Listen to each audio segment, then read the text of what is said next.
Once upon a time, in a faraway kingdom wrapped in snow-topped mountains and endless whispering forests, there lived a cruel witch named Morwenna. She ruled the dark side of the forest, where the trees grew gnarled and the sun never quite broke through the clouds. Her heart had turned cold after centuries of isolation, and she hated the sound of laughter more than anything.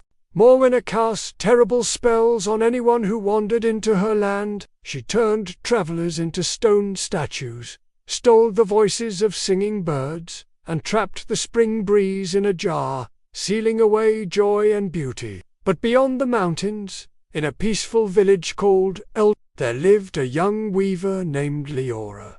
Her fingers were swift, and her threads shimmered with strange beauty. What no one knew was that Liora's cloth was touched by ancient magic. Her grandmother had been a fairy, and had gifted her one enchanted spool of golden thread that could only be used for one creation. Liora kept the golden thread safe in a tiny cedar box, waiting for a day when it would be needed. One bitter winter, the cruel witch Morwenna sent out a freezing spell that blanketed Elderwind in ice. Crops withered, and wells froze. The villagers, desperate and afraid, remembered the old tales about a weaver with fairy blood, and pleaded with Liora for help. "I will go," Liora said bravely.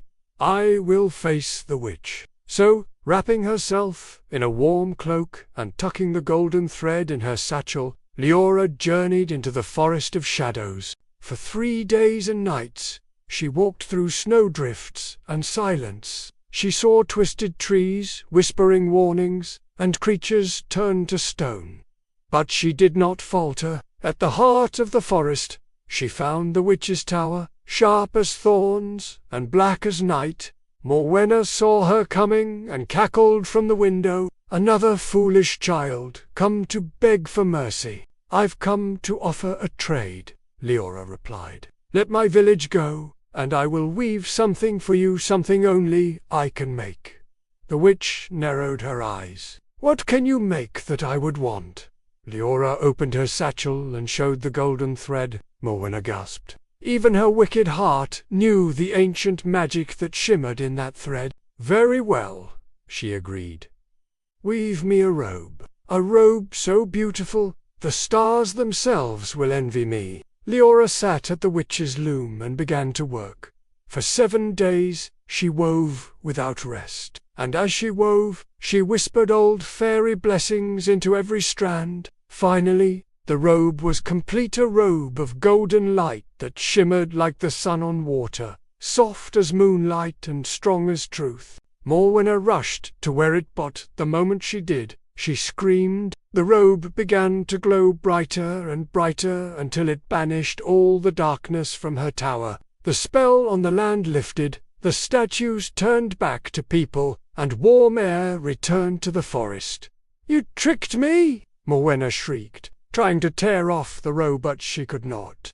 The magic held. "No," said Liora. "I gave you what you asked, a robe envied even by stars. But the golden thread only weaves what is true, and the truth is, cruelty cannot hide forever." With a final flash of light, the robe dissolved, and Morwenna vanished, her power broken forever. Liora returned to Elderwind a hero. The villagers rebuilt their homes.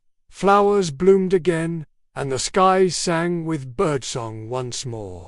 And though the golden thread was gone, Liora's name was forever stitched into the fabric of legend, a story passed from grandmother to child across generations. And so the cruel witch was defeated, and the golden thread wove peace into the world once more. The end.